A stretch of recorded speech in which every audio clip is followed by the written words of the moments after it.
Olá, eu sou a Mayra Rizardi, eu sou veterinária e eu vou falar sobre o primeiro módulo da capacitação, que é a biologia e o comportamento dos escorpiões.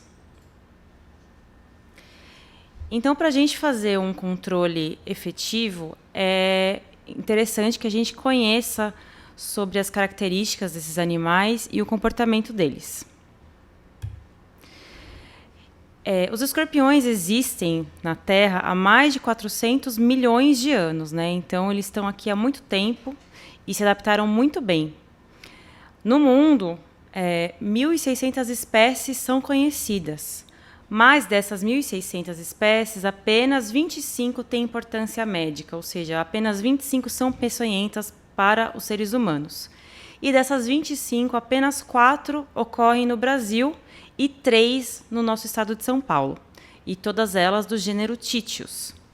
O escorpião é um aracnídeo, ele é parente das aranhas, dos ácaros e dos carrapatos. E, basicamente, o que eles têm em comum são as 8 patas. Então, começando com as espécies peçonhentas de interesse médico aqui do nosso estado, a gente começa com o escorpião amarelo, que é a espécie que mais causa acidentes, os acidentes mais graves, que é o Titius cerulatus. Então, no mapa do lado direito, a gente vê os estados onde ele ocorre. Ele ocorre em vários estados, menos no norte e alguns estados do centro-oeste do Brasil. E para a gente identificar o escorpião amarelo, ou Titius cerulatus, ele é amarelo, né, como o próprio nome diz, ele tem esse dorso escuro, sem manchas. Ele não tem nenhuma mancha nas patas nem nas pinças, ele tem uma pequena mancha ali no penúltimo segmento da cauda e ele tem serrilhas no terceiro e no quarto segmentos da cauda. A próxima espécie peçonhenta que ocorre aqui no estado é o escorpião amarelo do Nordeste, ou Titius stigmurus. No mapa, o estado de São Paulo não está destacado, porque ele se estabeleceu no estado recentemente. Para a gente identificar o escorpião amarelo do Nordeste, ele é amarelo, mais diferentemente do cerulatus, ele tem uma faixa escura no dorso e um triângulo bem característico na parte da cabeça, tá? E além disso, ele também tem uma mancha escura no penúltimo segmento da cauda e as serrilhas. A terceira espécie que ocorre aqui no estado é o escorpião marrom, o Titius baiensis. Como o nome diz, ele é marrom, ele tem o dorso bem escuro e ele tem manchas bem características nas pinças e nas patas. E é assim que a gente consegue diferenciar ele dos outros, porque às vezes ele pode ter uma coloração um pouco mais clara, mas a presença dessas manchas é bem característica da espécie, além dele não ter nenhuma serrilha nos segmentos das caudas, tá? E o quarto escorpião peçonhento do país é o Titius obscurus, que é o escorpião preto da Amazônia. Como ele não ocorre aqui no estado, a gente não vai falar das características de identificação dessa espécie. Então, aqui estão alguns pontos principais da morfofisiologia do escorpião. Esses pontos são importantes para a gente entender como eles se comportam, como funciona a fisiologia deles, para a gente conseguir fazer um controle efetivo. Eles têm um exoesqueleto de quitina. Quitina é um tipo de açúcar, assim como todos os artrópodes. Os artrópodes são os insetos, os escorpiões, os aracnídeos e também alguns animais marinhos, como a lagosta e o camarão. O escorpião faz equidise. O que é isso? É a troca de pele, entre aspas. Esse exoesqueleto impede que o animal cresça. Então, ele precisa trocar esse exoesqueleto para continuar crescendo. Na carapaça dele, ele tem alguns apêndices, né? Que são 4 pares de patas, um par de quelíceras e um par de pedipalpos. As quelíceras são as estruturas que ele usa para se alimentar, e os pedipalpos são as pinças. Na cauda, ele possui, na extremidade, uma estrutura chamada telson, que é a estrutura que produz e inocula o veneno. Os adultos produzem uma substância no seu exoesqueleto que faz com que eles fiquem fluorescentes sob luz ultravioleta. Isso é muito importante na busca desses animais, porque a presença da luz ultravioleta facilita muito que a gente encontre esses animais no ambiente. Na região ventral dos escorpiões ficam os pentes, que é um apêndice sensorial que identifica as alterações no meio, inclusive a presença de inseticidas. Os escorpiões respiram por meio de estigmas pulmonares em seu ventre e possuem pulmões foliáceos. Esses estigmas podem ser fechados por longos períodos, o que faz com que eles consigam resistir aos inseticidas convencionais. Então, aqui estão as imagens das estruturas que a gente falou. A primeira imagem superior esquerda são as quelíceras, que ficam lá na extremidade anterior do corpo do escorpião, e abaixo estão as pinças.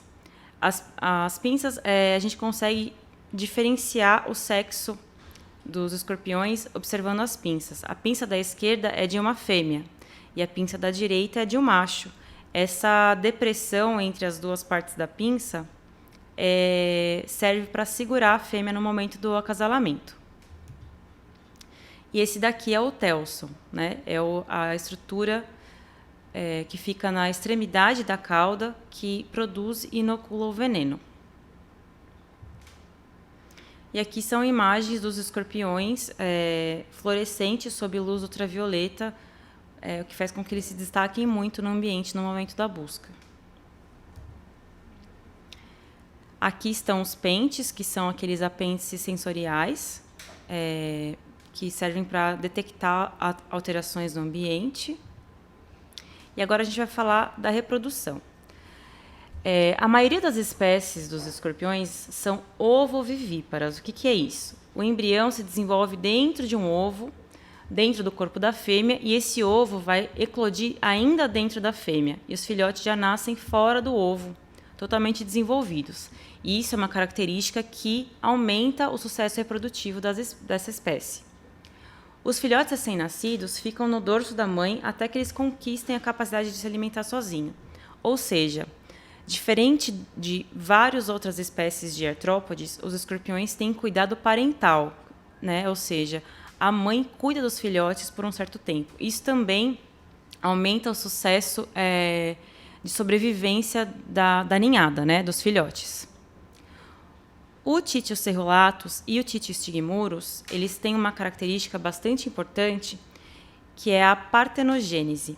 Ou seja, eles não precisam da presença do macho para se reproduzir. A fêmea consegue produzir filhotes sem o macho. Ou seja, mais uma vez, uma coisa que facilita a reprodução dessas espécies. Em média, os escorpiões têm 2 partos por ano, com 20 filhotes cada parto. Comparando com os outros insetos e outros aracnídeos, são poucos filhotes, porém, eles têm uma vida bastante longa, que são, em média, 10 anos.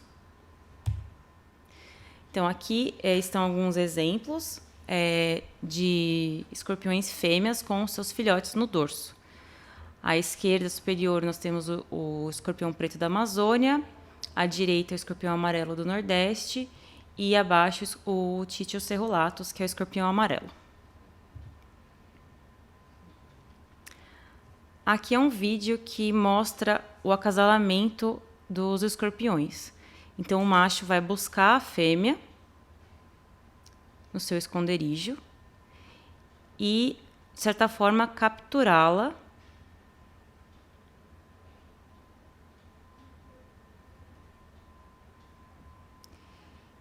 E eles vão engajar numa dança onde, basicamente, ele vai vencer a fêmea pelo cansaço para que ela aceite o acasalamento.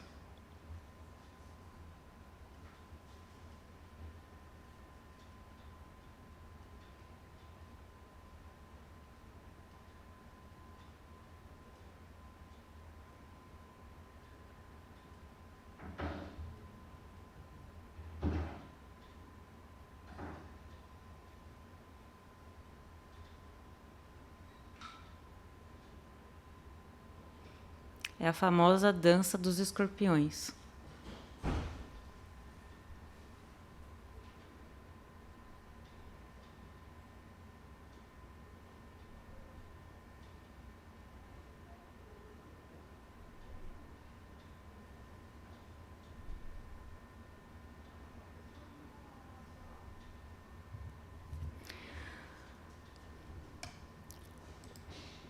Nesse vídeo, a gente vê o parto dos escorpiões. Então, os filhotes estão saindo ali pelo orifício genital da fêmea. E logo abaixo estão os pentes.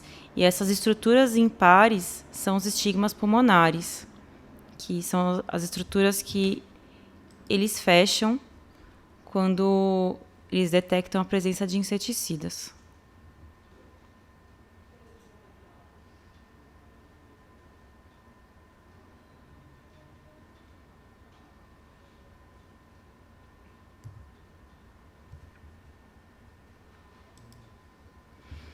Falando sobre o habitat natural, no ambiente natural, os escorpiões são todos terrestres e, ao longo da existência dessas espécies, eles se adaptaram a diversos tipos de ambientes, desertos, savanas, florestas úmidas e temperadas, mas eles têm preferência por climas tropicais e subtropicais, que é o clima aqui da nossa região do estado de São Paulo. Eles podem ser encontrados sempre em esconderijos, sob pedras, troncos, cupinzeiros e estruturas semelhantes. Então, aqui nós temos algumas imagens dos escorpiões escondidos em cupinzeiro, embaixo de pedra, embaixo de material orgânico da floresta, que é onde eles se escondem durante o dia. No ambiente urbano, os escorpiões também vão procurar lugares para se esconder, lugares escuros e lugares úmidos. E quais são esses? São imóveis inacabados, redes de esgoto, cemitérios, praças e terrenos baldios, lixões, áreas de descarte irregular, acúmulo de material de construção, frestas, calçados e atrás de imóveis. Então, aqui nós temos alguns exemplos de ambientes que oferecem o tipo de abrigo que os escorpiões precisam. Acúmulo de material de construção vai oferecer, além da umidade e a escuridão, também as presas dos escorpiões.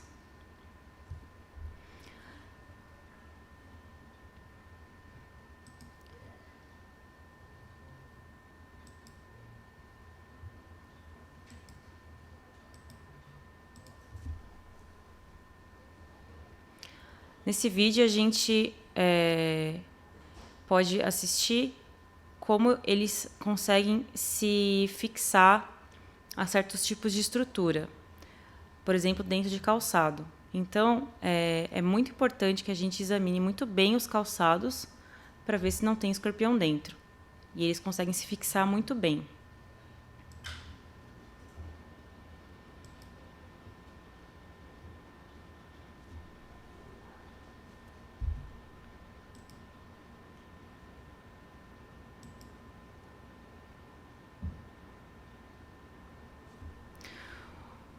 Porém, em estruturas lisas, os escorpiões não conseguem se fixar.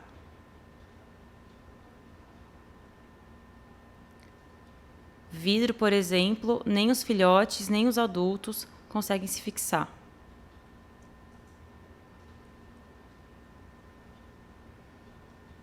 Aqui um exemplo, de estruturas de plástico. O adulto não consegue se fixar. Porém, os filhotes, os jovenzinhos, eles conseguem escalar essas estruturas mais lisas de plástico.